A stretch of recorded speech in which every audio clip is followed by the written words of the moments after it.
Hi guys, and we are live back with another session of our hashtag Educators Can. And tonight I have Nikki Leonti from Start Your Own Family Daycare with me. Hi Nikki, how are you? Good. Super. We were just chatting about running our businesses. Can we say that? and about the new topics that have started to come up for discussion as we change from winter into spring. And it's really interesting to see how educators' focus have now changed from coping with winter and coping with getting through winter, and we're all a little bit cabin fevered, and now into spring, and all of a sudden spring's come, and it's quite the change of topics is really quite refreshing. So how has your week been, Nikki? Yeah, really good. It's actually been a pretty good week. We're about to go into school holidays up here. I don't know if you're about to as well. I think we've got 2 weeks to go. Isn't that terrible? But that's I'm sort of taking a week by week at the moment. I think we've got 2 weeks to go. Well, we finish on Friday, and then they've got 2 weeks off. Wow. So okay, yeah, it's kind of having 2 weeks with all my children home and trying to run the business. Just makes things interesting. And then we're about to go into this family season of, it's our wedding anniversary next week. We've got birthdays, 3 birthdays in the next couple of weeks. It's Luca's, then it's Andy's, and it's mine. So all those 4 big celebrations are happening in the next few weeks. So it's all you try and do something. There's lots of birthdays. Do you try and do something big for each of those things? Not necessarily. Usually, most years we've forgotten our anniversary because it's always in the holidays and we're always trying to do stuff, and it's Luca's birthday, so it's all kind of always been focused around his birthday. And so this year I've organised a surprise for Andy. So I'm really excited because out of all the years we've been married, it'll be 8 years. We've never done anything like that, and I've never been able to keep a surprise. So this is pretty exciting. Like, I'm really excited about that. So we've got that, and then Luca's birthday, so he's going to be 7. And so we do something pretty big for the kids' birthdays, and then our birthdays we just do a family dinner. So yeah, you're kind of you've got kids, your birthdays are so insignificant really, but balance. Yeah. Although I do like to go to a cafe on my own as a birthday gift of silence. I love it. It's pretty good. And how's your week been going? Good. Yeah, pretty full on. I've got one little girl away, so I've got some a relief child in, which just changes the dynamics just that little bit, doesn't it? It just sort of makes everything just a little bit different. It's fun, it's interesting, but it just changes it up a little bit. So that's yeah, it really does. And even when one child has been away and then they come back, that it kind of throws everything a little bit because they're a little out of the loop then of what's been happening. So, and then, they're out of routine because they've been at home for whatever reason or they've been away. So my children are quite a close-knit little group as well at the moment. Yeah. And they them when they're away, and so when they come back in those first couple of days, they're just a little bit more excitable and a little bit more chatty and noisy and whatnot because they're excited to have them back. And it changes things just a little bit, which I quite like, but it just makes it different. Yeah. Which is like, oh, Kathleen says hello. Evening. Hi, Kathleen. Hello. How has your week been? So we've got 2 great questions tonight. One Oh, our first one. Let's see if I can. Oh.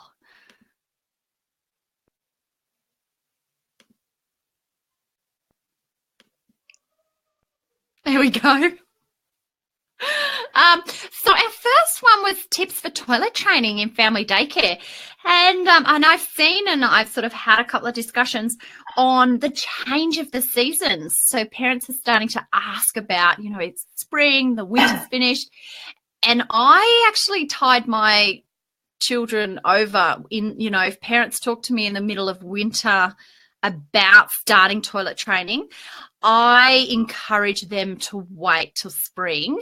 I'll give them a little bit of homework to do, but I will encourage them to wait till spring. So did you have children that toilet trained in family daycare, Nikki? Yeah, I did. I had a couple. And I think the key is to wait until the child's ready. And one of the things, the downside of that is sometimes the parents are just so keen to get them toilet trained that there's so much pressure on that child. So that's always one issue that I face. The other issue that I faced is that, the parents want them toilet trained, and since they're with you a lot of the time, they kind of just expect you to do it. And then at home, they're putting them in nappies or pull-ups. And that's, it's, two completely different messages for the child. And it's just, that's not going to work either. So you really have to work with the parents. I suggest actually sitting down and meeting with them. This is a big thing. It's a big thing for you and for the parents. And for the child, you don't want it to be a big thing. You just want it to be, let's go to the toilet. You don't want it to be, you don't want it to be a big issue when they have an accident. You don't want that either. I did always make a big deal when they did go to the toilet because they felt really proud of themselves, but never a big deal if there was an accident, because you don't want them to feel shamed about it. It's just still that learning process. But if you're there's still that health and safety side of things that you need to think about being in family daycare. So if you're having constant accidents, you cannot allow that to keep happening. Perhaps the child isn't ready, because you're going to have, if you're having accidents all through the house, on furniture, on rugs, all of that kind of thing, that is really unhygienic. So, I was speaking to one educator who was having this problem because it was happening on her lounge suite and her rugs. And she's like, I just don't know what to do. The parent really wants this to happen, but they just keep having all these accidents. And you physically cannot be cleaning up that many times a day. So one accident a day, you can or even a couple of accidents on those first few days. That's pretty standard. Like, you are going to expect that. I just recommend being outside as much as possible. But, if that's happening too much, then you really cannot manage that. As a single educator with 4 children, you've got 3 other children to watch as well. So you cannot be like that. That's a lot of work to be cleaning up an accident, especially on a lounge or a rug, and trying to keep the other children away but still in view. And it's like, oh my God, it can get really stressful. So those are a couple of things you want to think about, and know that we've all been there, and you do need to have those tough conversations if you feel this isn't really progressing normally. So I just recommend that, just if that's happening, just wait. There's no set time that they have to be toilet trained. And, I would say anytime if they're like 4 and they're still, and you've tried a number of times, the families have tried a number of times, perhaps you'd need to see someone, a professional about it. Again, that's not your call. It's never your call. It's always going to be the parents' call, but you can provide as much resources as you want to, but again, it's always going to be the parents' decision. So, so what I actually did do is I just always made sure that the toilet had a step. We always had a little slip-proof step there for the toilet. The light was always on because that one particular child wouldn't go in there if the light wasn't on and they couldn't reach the light, or they had this thing about the light. So I always made sure the light was on in the toilet, and I just made sure that they knew it was always there. For my own children, when I'm toilet training them, it's just like pants off outside, like pretty much how I do it. Obviously, that's not an option for daycare, but and what I did... You've toilet trained 2 boys as well. We might add that. Yes. I'm about to toilet train a girl probably in the summer. So that will be different. Yeah. But what I did do is we just had knickers, like underwear on. I didn't put shorts and pants on. It was, if we're just going to be at home, it was just underwear. So make it as easy as possible for them to get it off. And that was it. That was just what we did. If we were outside, I don't like using potties. I find it really, I don't know. Some people are happy to be cleaning that constantly. I am not. So I never used a potty for family, like for daycare children. I think, but again, potties are like if they were, because like if they're using it at home, I don't know. Yes, that's my point. Some schemes actually have a blanket no potty rule, which is quite interesting, I find, because I really like continuity. So if a parent is using a potty at home, then I like to use a potty in care. I just think it's kinder on the child if that's what they've started with. And as you said, you have to have a parent on board before you start. So if a parent's already on board, they've already started, and then you're going, oh, yeah, but I can't do that, then it sort of doesn't keep that roll along. So if they've started on a potty, then I do. But if they're actually asking, how do I start? How do I go ahead? Those sorts of things, then I will encourage the toilet. But so I've definitely got a combination of both as we go. Kathleen says, I have 3 rules before I will start toilet training. First, the child must be able to actually say the words wee, poo, toilet, which is interesting. Second, the child must be able to take their pants down and pull their pants up. And the third, the child must go 2 weeks accident-free before I remove the nappy and go into undies. Okay, so they're quite a long way into the toilet training process, Kathleen, before you actually have... Parents have always been very supportive of my rules and follow them up. As long as you're consistent, I suppose, and parents understand those. With me, how you said parents must be on board, that's the communication side of that. If a parent comes to me in the middle of winter and says, I want to toilet train my child, I encourage them to wait till spring, but I give them homework. So I say to them, look, before they hop in the bath, make sure they sit on the toilet or the potty. And then once I follow through with that, every couple of weeks, I like, okay, have we had wees on the potty yet? Are you actually doing it with them? And so you can sort of step them through and guide them on how to do some of that pre-work, that homework. I just absolutely hate when a parent comes to you and says, I want them toilet trained this week. And you're like, oh, okay, so what sort of homework have you had that? Doing? Oh, God, yeah. Yeah, let's toilet train them this week. Oh, my God. I don't think some parents just don't understand the whole concept of actually, it's like, oh, I'm ready to stop buying nappies. Wow, that's great. Okay, what homework have you been doing? How have you been supporting them to get ready for that? Yeah. Oh, no, I just thought we'd stop doing nappies. Like those, toilet training 3-day kind of programs and books and stuff. Like I've seen all that around.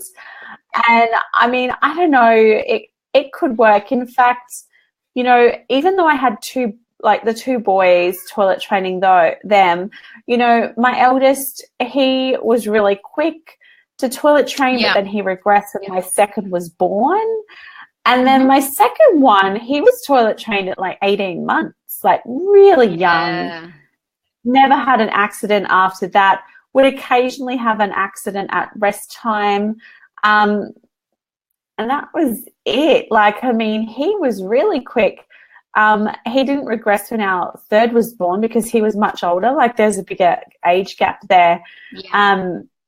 So there's going to be situations in their life that's going to happen that could potentially interrupt that toilet training process as well. So it's not like it's not just this thing you can check off your list that it's done. It's like it's a big kind of milestone and process for children to also remember to go, because, you know, they've spent their first 2 or 3 or 4 years in nappies, literally just being able to pee whenever they want to, to having to think about it while they're playing and really engaged in something.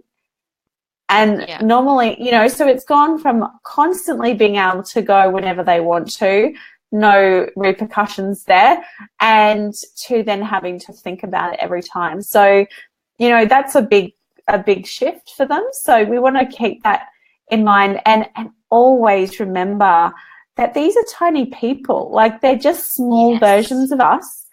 They've got emotions, they've got feelings. And if you were to have an accident and someone's there blaming you or shaming you for it, or saying, oh, you should have just gone to the toilet, or, you know, something like that, how horrible would you feel as an adult, even with all of the years and years and years of, you know, learning how to cope and deal with emotions? You would feel terrible. Can you imagine how that child's going to feel? You only need to say that to them once, and it's going to really affect that whole process. So I would never ever say that to a child, get annoyed with them about an accident. That's just like, that is actually something that really has really affects me when I hear other educators or parents even saying that to their child. Like, I'm like, you can't do that. That is such a horrible thing. It's just a bodily function. They've forgotten. They were too engaged, you know, they weren't thinking about it. So it's just, it's about respect and dignity, making sure that dignity is protected. Kathleen said, I had a parent come in once with the child in undies and no nappy in the bag and was not told. That is what brought in my rules and my handbook that gets handed out at the children's second birthday. Absolutely. It's communication. Like, we actually need to know what's going on with their children. We really do. Yeah, and especially if there's no nappies. I do recommend that as their toilet training, I recommend pull-ups as opposed to nappies, and that's just my personal preference, the way I've done it when it comes to rest time. So rather than putting nappies on them, putting pull-ups something that they can put on themselves. Again, it's kind of just that, you know, pulling something up and helping them do that. And talking about parents about kind of different stages of doing that. But one thing I was just going to say before is that what I had available was when I was toilet training my kids or someone in care, I would always have this bucket. So it was just like a standard bucket, and in it was like gloves, plastic bag, like some kind of spray, like that. Things like that were literally, I could just grab the bucket as soon as there was an accident, and everything was in there for me to deal with that cleanup straight up, rather than having to run around and kick kids away from it and all those kinds of things. Like, everything could be, I just had that bucket. So I would leave that up high, usually around the change area, so that children couldn't access it. But that was really handy. I have a couple of bags, plastic bags in there. You want that? Yeah. That's really good. And again, that needs to be up high because it's got the plastic bags, it's got the gloves, and you're going to have a surface spray of some kind. So it does need to be, you cannot just leave it around. It does need to be stored up high. But I mean that's absolutely. pretty cool. Hi, Marilyn. How are you? Marilyn says hi. Hello. And the other thing I wanted to say was that I don't know about you, but there's very few years where I haven't been toilet trained at least one or two children, and that's over 20 years. So we have to acknowledge actually what experience we have and share that with parents, not over the top, and only what's appropriate and only what they ask for, of course. But they generally are training their first or maybe second child. There's very few, or, maybe third or fourth, but that would be quite rare these days, I would assume, first or second child. So really recognize the experience that we have as educators and share what's worked before. Don't just assume that parents know the process, because some of them have absolutely no idea. Some of them have Googled and have read books and know all sorts of different things that they want to try, but some have no idea and they're looking for guidance. And I think that's where we actually have the opportunity to step up and guide them through, as Nikki said before, in a really kind, thoughtful, respectful way for their child. Yeah. So just, sharing with them that, hey, they will have accidents, and it's really important to speak kindly to them. Please don't tell them off, because this is a natural process and it will actually go quicker if you build their confidence. So saying those sorts of things in a really respectful way to parents is actually a great way to guide them. Yeah. And the other thing that I always did was, it was just like a 10-minute rule. Every 10 minutes, I would ask them to go to the toilet. So that was just one of those things. Yes, it can deeply interfere with the day. But this is just really part of it. This is all part of it. Mm-hmm. It's part of the whole journey. And, it usually doesn't take more than a couple of weeks. No. And can I bring it back to programming? Sorry, Nikki. Can I bring it back to programming? Like, seriously, this is something really cool that you can program for. You can document. These are, self-help skills and life skills and communication that we're encouraging with all of the children in a mixed age setting. As I said before, like, my children are really like a close-knit group, and when we're toilet training, it's like, well, let's take such and such to the toilet, let's go. And you know what, sometimes they want all of the children to come with them, and sometimes they don't. And it's like, seriously, we have this little party in the bathroom. I actually, what you said before, you have, like the little step up ladder to the toilet. I actually have spare little toilet stools that I can put just outside the door that the children can sit on, like, while they wait for whoever's in the toilet. Like, it can be a community process. It doesn't need to be this one-off thing that this scary thing that this child gets to do. It can be like a really positive experience that you can document and add to your program. And if it is going to take, as Nikki said, every 10 minutes for the whole day, hey, you want to document it and you want to put it in your program, and you want to actually make it positive for all the other children that you have in your care, because all those other children are going to be deeply affected by this one child toilet training. Which last year I buddied up my children. I had one child that was almost ready, and I had one child that was really ready. And I had a really careful conversation with both of the parents. I said, this is a really great opportunity.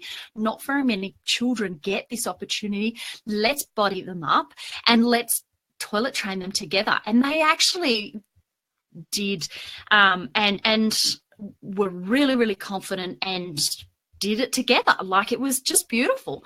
And not very many children have that opportunity, but if you have an opportunity to buddy children up, it's so worth it, because it was fabulous. Well, actually, when you say that, when I was training Alex, it was actually by accident, because I was toilet training another child in care at that particular point. And Alex was like, I want to do this. And so he just started following. And whenever I was calling that child up, Alex would come along as well, and he'd sit on the toilet. And even though he was so tiny, like he could climb up onto the toilet, he'd always use the toilet. I don't actually think he's ever used a potty before. He always just went straight to the toilet because the other children were, and my eldest son was doing it. And so, yeah, it was just because they were watching someone else do it. He was just like, yeah, I want to be a big kid. I want to do this too. So that was really by accident. I literally take no responsibility for toilet training Alex. He was just copying the other children. Yeah, it's so positive. Like to tell a parent, that this is going to be really fun. They're going to have a positive experience. Like buddy them up and really, have them remind each other and things like that. Like it's great for communication and social skills as well.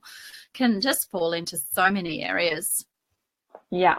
Yeah. So now, if you have more tips for us or something that really works for you, pop them down in the comments, because we're all about sharing, we're all about connecting, and other educators really want to know what works for you. So that'd be a super, super thing you could do to help other educators.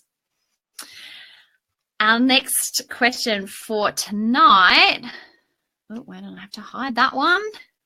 Okay, so there's been some discussion around school readiness, but the question was actually that this child couldn't write their own name, and how could we teach children to write their own name in family daycare when you might only have one 4 or 5 year old and the rest are all babies? So what ways can we really encourage children to learn and write their own name? And I know that Nikki's got a super blog on this, and so I thought this was a really great question to have tonight. Yeah, well, I think, there's 2 parts to this. So the first part is school readiness, and there are so many elements to having a child ready for school, and writing their name is actually not really one of the core things that they should be able to do. One of the core things they should be able to do is actually be confident enough in themselves to socially be ready for school. So are they able to participate in, a small group activity? Do they listen to instruction and follow through? Are they able to attend to help tidy up? Are they able to put their belongings away and keep their belongings together? Things like that, or they, heading towards that.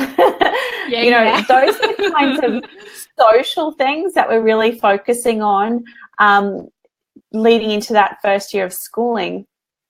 Writing their name is not one of the must-have things for school readiness. So I know a lot of educators, and I get a lot of questions. I've always had questions about this from educators, scared and worried. I've got this preschool child coming in this year, and I don't know what I should be doing, and I feel like they should be going to somewhere more formal, but that's not necessary. And we really do aim for that play-based program, and generally when we're doing a play-based program, and if we're doing activities that are age appropriate, they'll generally learn how to write their name. They'll generally, learn how to count to 10, know some of the letters in the alphabet, understand the concept of a book and how to read, or how to read a book by flicking through the pages, not literally be able to read the book, but just understand the concept of a book. So those are generally the things that they can do. So if a child isn't able to write their name right now, I'm not concerned the fact that they can't write their name. We'd be wanting to look at, some early literacy and early writing activities that you can do. So it's not about printing off, and there's that font that you can download for your computer, and it's got the letters, and it's got the directions that the child would normally write the letters and things like that, and you can print that off with their name, and it shows them how to write their name. That they can trace over. That's not actually the best way to go about it. We want to make sure that the child has the strength in their hands to hold a pencil. Now, that if they don't have that by the time they're heading to school, that is the concern. It's not actually that they can't write their name, it's the strength in their hands, because if they don't have the strength in their hands, no matter what you do, is not going to help them. So that is something that you want to be monitoring. Like, how are they able to squeeze Play-Doh, hold a peg, use tongs? Those are really kind of the three things that I like to focus on in that preschool year. So we want to be doing things with Play-Doh. If Play-Doh is really easy and you want to kind of increase the strength in their hands, go for clay. Clay can be quite tricky, so it's not. Yes. Yeah, it is. It is fun, but you can't expect a young child to be able to make fabulous things with clay because it is quite hard. Obviously, the more water you can add, it can soften it a bit and, warm it up and all that kind of thing. But clay is a great one to really help increase the strength in hands. But again, you need to start with Play-Doh because they can't go straight to clay if they haven't got the strength yet. So it's not going to help them. Mm-hmm. So it's all about the strength of their hands that is going to help them hold a pencil, which is then going to help them write their name. All about them being interested in writing their name. So don't just be like, okay, today we're sitting down and you're going to write your name. We're going to do this and we're going to sit here and do that. No child wants that. I wouldn't want that as adults. So again, always thinking of them as mini adults. Like, that is not the way to help a child write their name. So let's do a fun activity with Play-Doh. We're going to make balls out of Play-Doh. That is a good start. Let's make balls out of Play-Doh. How many balls of Play-Doh can you make? And do things like that.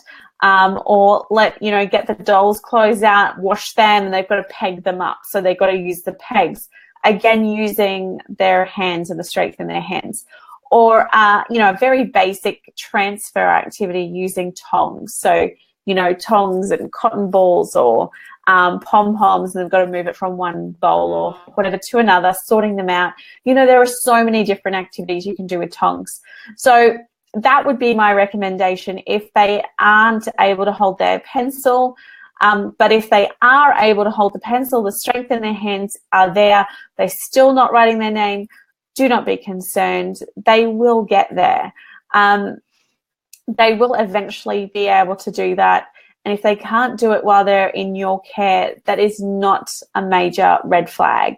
So once they go to school and they will have specific methods of teaching children how to write their names once they're in school. And every school is going to be not every school, but each school does teach it slightly differently. My children go to Montessori, and there's a different concept, like theory about writing their name and even read, how to read and all of those kinds of things. So don't put so much pressure on yourself. Generally, the pressure is coming from parents, I find. Like, the parents are coming to us and saying, my child can't do this yet. I would recommend you give them some resources or just sit down and talk to them, like, hear their concerns. Parents just generally want to be heard. And I do know there are many educators who don't have that confidence to stand up and say, hang on, let's not be so concerned. Like, I get that. I'm here saying this because I am confident enough to tell parents that, hang on, it's okay. They're fine. Yeah. But I know there's many educators out there who aren't. So in that situation, talk to your coordinator, and I'm sure they've got some resources that can be shared with parents about the kind of the stages of development there.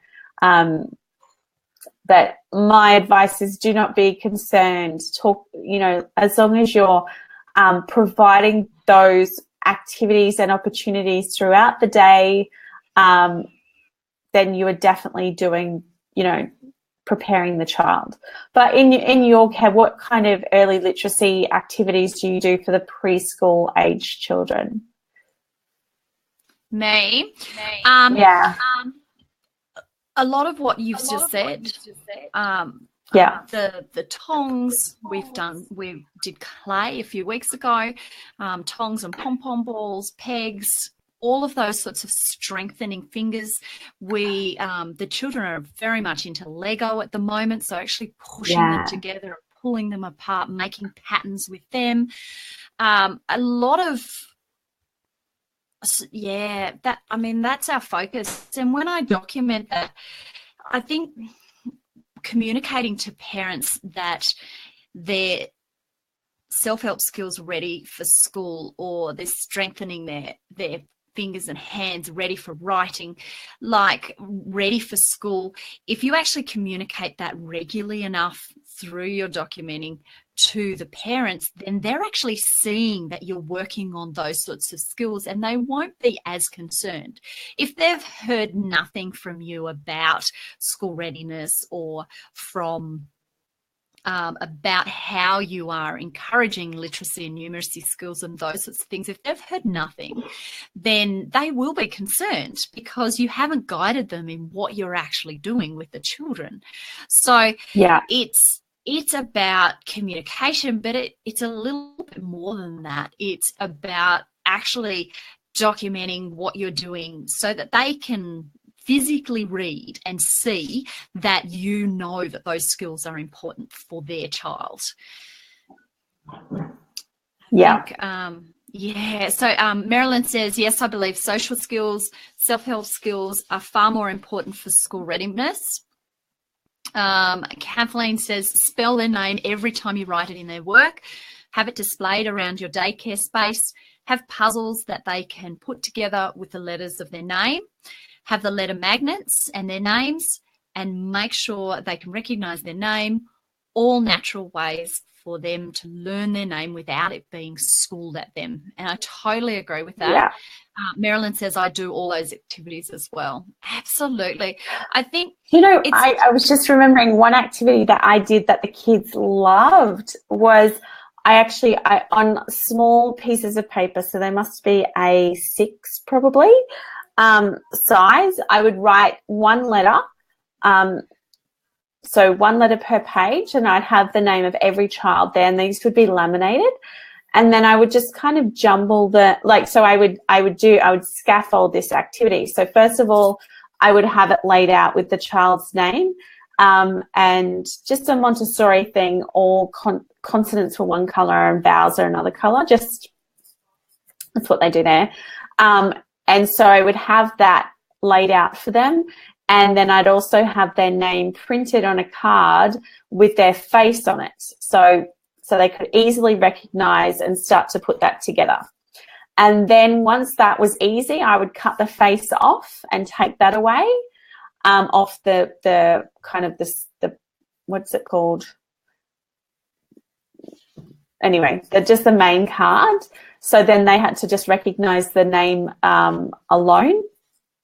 And then once that was easy, I took that card away, and then their letters were jumbled up.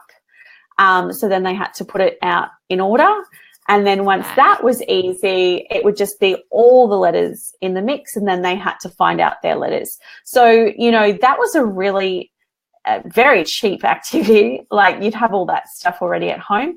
And it was a very fun activity. So for all my preschoolers, I had that out from the start of the year, and would just slowly progress as they, were able to really able to do each of those stages. And then, so that was a really good one just for name recognition. And then once they were really excited about actually wanting to write their name, I would just have a small tray. We always had a sand pit, so I'd get a little bit of sand out of that, put it on a tray, and then they would just write with their finger.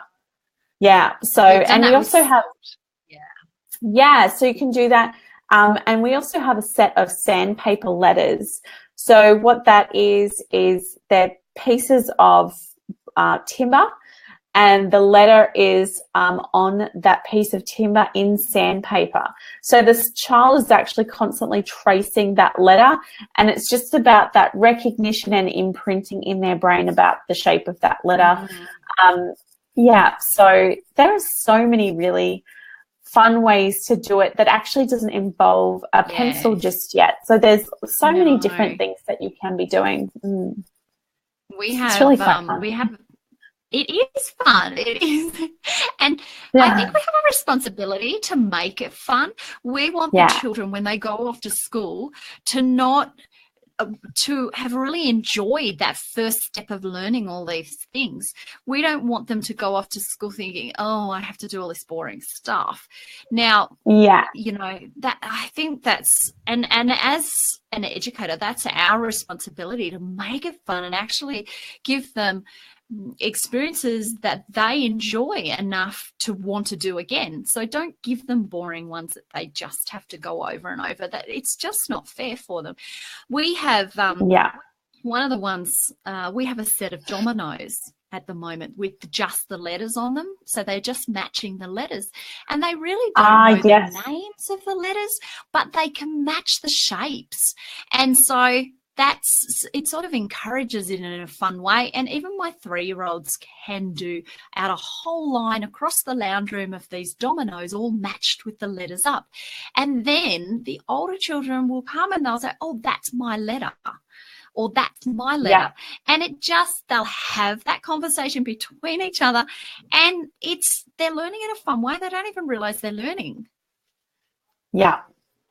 And that's, you know, you're doing a great job when they don't even realize they're learning. And it's funny because my son, my eldest, would say, like when I'd say I was doing childcare and then he went to school, he was like, no, you don't do school at home, Mummy. Like that was just, he never thought I did those kinds of things, even though we're doing pretty similar activities. And I thought, oh, nice. Like he didn't even realize all of the things that we were doing.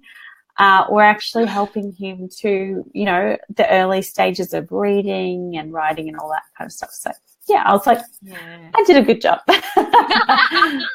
Absolutely. And you know what? Like I know some parents get really frustrated, and this is more like for, you know, once they start schooling.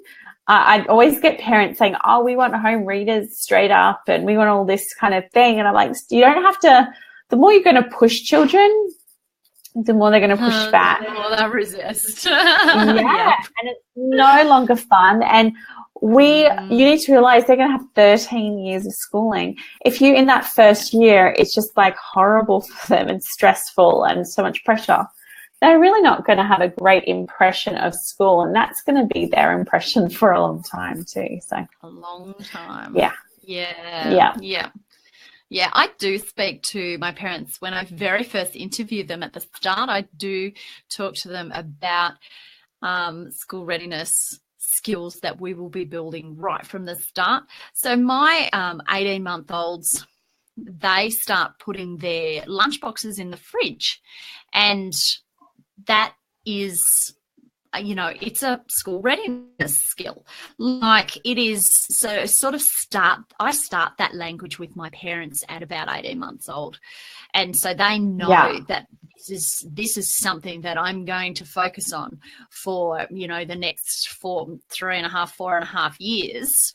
It's not something that they need to be concerned about, that their child's not going to be ready. Yeah, about the language that we use right from the start too, I think. Yeah. So, thank you, Nikki. That is all the questions we've got, guys. Good one. Right. Have you got any questions? Because now's the time to pop them in. We have a tiny smidgen of time. We can answer questions if you have them. Anything around family daycare that you think we can help with, or we can take away and find the answers if we don't know them. But pop any questions that you have, and we would love to know how your week's been. Share with us how your week's been. So now next week I won't be here next week because it's our wedding anniversary, and our surprise will definitely take us through past 7:30. We're usually in bed pretty early, so yeah, we're hoping we will stay out at least till 7:30. That's funny. We have pretty raving nightlife here. But yeah, Nikki's the nanny partying. Yeah. I love it. Nice. So, yeah. Oh, that'll be beautiful. Okay. All right, guys. So I will see you next week at 7:30 with another session of #EducatorsCan. And so pop your questions in. I will come back to them through the week. And if you would like to personal message me them, then that's fine as well. We understand that people are more comfortable with that, and that's absolutely fine. So, Kathleen says thanks. You're welcome, Kathleen. You're very welcome. Thank you, Nikki, so much for being here. That was good. And that was great. Okay, we will see you next week. Bye, guys. Bye.